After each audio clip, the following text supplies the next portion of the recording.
नमस्कार। एक बार फिर से उपस्थित हूँ आप सभी के बीच कुंडली अध्ययन की श्रृंखला को आगे बढ़ाते हुए। आज की पत्रिका एक 35 वर्षीय महिला की है। हम इनके कुंडली पर अध्ययन करेंगे। इनका प्रश्न ये था कि हमारा वैवाहिक जीवन बेहद रूप से खराब चल रहा है, क्या यह बचेगा या टूट जाएगा या हम अलग हो जाएंगे। प्रिय दर्शकों, विषय शुरू करूं उससे पहले यदि आप हमारे चैनल पे पहली बार आए हैं तो वीडियो को लाइक करें, चैनल को सब्सक्राइब कर दें। वैवाहिक जीवन से संबंधित या आपके मन में ज्योतिष से संबंधित कोई भी प्रश्न हो तो आप हमारे कमेंट बॉक्स में लिख सकते हैं, हम उसका उत्तर देने की पूरी कोशिश करेंगे। प्रिय दर्शकों, हमारे ऋषि मुनियों ने प्रत्येक भाव का जो नाम दिया है और प्रत्येक भाव को जो स्थान दिया है, उसमें सबसे महत्वपूर्ण भाव केंद्र कहलाता है। केंद्र क्या है? 1, 4, 7 और 10, इन चारों भावों को केंद्र भाव कहते हैं। यदि इन चारों भावों में से किसी भी एक भाव का सुख यदि हमारे जीवन में ना हो तो हमारा जीवन अभाव से भरा रहता है या ऐसा कुछ लगता है कि जिसकी कमी हमें जीवन भर सताती है। आइए, अगर लग्न हो या व्यक्ति अस्वस्थ हो, किन्हीं कारणों से हमेशा परेशान रहता हो तो भी उसे अपने जीवन व्यर्थ लगता है। चतुर्थ भाव जिसे माता भाव कहते हैं और भूमि भवन वाहन आदि का सुख भाव होता है। यदि इन भावों से संबंधित परेशानी हो या इन भावों का अच्छा सुख जीवन ना हो तो भी इस भाव का हमें जीवन में बेहद कमी महसूस होती है। दशम भाव पिता का भाव है। यदि किसी व्यक्ति के जीवन में पिता का सुख न हो या अल्प समय के लिए ही हो तो भी उसे इन बातों का बेहद कष्ट होता है। और लग्न से 7वां भाव पति या पत्नी को दर्शाता है। यदि इसका भी जीवन में सुख न हो तो भी व्यक्ति का जीवन अपूर्ण होता है। प्रिय दर्शकों, जिस प्रकार आप अपने चेहरे को शीशे में खड़े होकर देखते हैं, उसी प्रकार लग्न की अपेक्षा सप्तम भाव ये दर्शाता है कि आपका विचार किस प्रकार किस व्यक्ति के साथ होने वाला है। यानी कि विवाह के बाद जो आपकी परछाई बनता है या बनती है उसे पति या पत्नी के रूप में हम जानते हैं और उन्हीं के जीवन के सुखों को इस लग्न की पूर्ति होती है। इनका प्रश्न ये था कि वर्तमान समय में बेहद बहुत बुरी स्थिति से हम गुजर रहे हैं, इसका परिणाम क्या होगा। प्रिय दर्शकों, वैवाहिक जीवन में तनाव आने के कई कारण बन सकते हैं। पहला, पति पत्नी का आपसी संबंध यानी तालमेल अच्छा न बैठता हो। दूसरा, पारिवारिक क्लेश। तीसरा, धन से संबंधित दिक्कतें। और भी कई परेशानियां होती हैं जो वैवाहिक जीवन में बेहद तनावपूर्ण स्थिति बनाती हैं। परंतु इस कुंडली में हम बहुत बृहद रूप में चर्चा नहीं, हम इस कुंडली पर चर्चा करेंगे कि ऐसी स्थिति कब बनती है। इस जातिका का प्रश्न है सप्तम भाव के लिए, वह अपने वैवाहिक जीवन के बारे में जानना चाहती हैं, तो हम सप्तम भाव की चर्चा करेंगे। सबसे पहले हमें यह देखना होता है कि सप्तम भाव का स्वामी कहाँ बैठा है। अगर स्त्री है तो इस भाव के जो कारक हैं यानी जो सप्तम भाव के सुख देने वाले हैं, तब हमें बृहस्पति को देखना चाहिए। यदि पुरुष है तो हमें शुक्र को देखना चाहिए। तो इस जातिका को पति की आवश्यकता है, यानी पति से संबंधित दिक्कतें हैं, तो हमें बृहस्पति के साथ साथ इस भाव के स्वामी पर ध्यान देना चाहिए।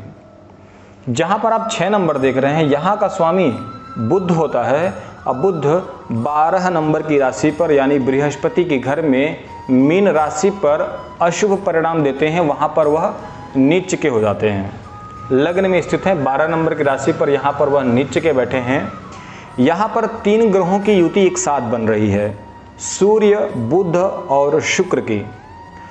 तीनों इस कुंडली में अशुभ भाव के स्वामी हैं। जैसे जहाँ पर आप 5 नंबर देख रहे हैं, यह 6ठा भाव है और ये अशुभ भाव माना जाता है। यहाँ का स्वामी सूर्य जाकर के लग्न में विराजमान है। सप्तम दाम्पत्य जीवन का स्वामी है और हम आज इसी भाव पर चर्चा कर रहे हैं। इस भाव का भी स्वामी जाकर के लग्न में विद्यमान है। अष्टम भाव का स्वामी जो बेहद दुख का कारण बनता है, यहाँ का स्वामी शुक्र होकर के जाकर के वो बैठ गए लग्न में। सप्तम भाव पर किसी भी ग्रह की दृष्टि नहीं है सिवाय बृहस्पति के, लेकिन सप्तमेश बेहद परेशान है। क्यों? क्योंकि वह अष्टमेश के साथ व षष्ठेश के साथ 12 नंबर की राशि पर स्वयं पीड़ित हो जाता है, जाकर के विराजमान है। और कुंडली के सप्तम से लग्न में सूर्य और शुक्र का यदि संबंध, युति संबंध बन जाए तो भी तिक्ता योग का निर्माण करता है। तिक्ता योग मतलब होता है कि अलगाव हो जाना। सप्तमेश सूर्य से युक्त है जो तिक्ता योग का निर्माण कर रहा है। बुधादित्य योग बन रहा है, परंतु यहाँ सप्तमेश के साथ युक्ति होने से यह एक तिक्ता योग का नाम दिया जाता है, जिसमें वैवाहिक जीवन में विच्छेद करा देता है। इस भाव पर बृहस्पति की पूर्ण दृष्टि है। बृहस्पति अपने पूर्ण नवम दृष्टि से इस भाव को देख रहा है।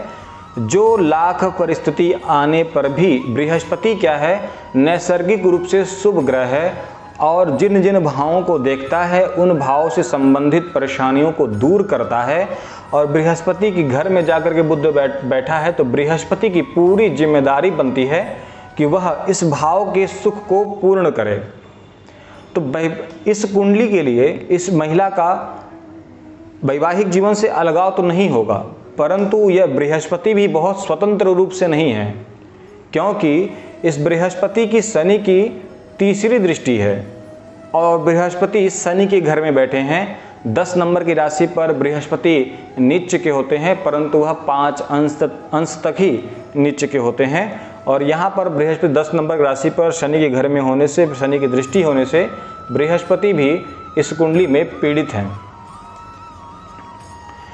प्रियदर्शकों, अगर वही हम चंद्र कुंडली से विचार करते हैं तो चंद्र कुंडली से 7वां भाव मंगल का होगा और मंगल वहीं पर राहु के साथ विराजमान है, तो भी चंद्र कुंडली से भी वैवाहिक जीवन का बहुत अच्छा परिणाम नहीं मिल रहा है। ऐसी स्थिति में करें क्या? सर्वप्रथम वर्तमान समय की दशा को देखनी चाहिए। वर्तमान समय में इनका शनि की महादशा में मंगल की अंतर्दशा प्रारंभ है, जो चंद्र कुंडली से पूर्ण रूप से दिखाई दे रहा है कि सप्तम भाव में मंगल बैठ करके राहु के साथ अंगारक योग बना करके वैवाहिक जीवन में बहुत ज़्यादा कठिनाइयाँ उपलब्ध कर रहे हैं, परेशानी में डाल रहे हैं। इस कठिन परिस्थिति में करना क्या चाहिए? अब इनकी अवस्था 35 वर्ष की है। अपने दिमाग से ये बात भी निकाल दें कि अलगाव जैसी बातें नहीं होनी चाहिए। अब इन्हें इन ग्रहों के अनुसार इनकी शांति करनी चाहिए, इनका उपाय करना चाहिए। उपाय करती हैं तो उनकी क्रूरता में शांति होगी, तो वैवाहिक जीवन में भी मधुरता वापस फिर से लाई जा सकती है।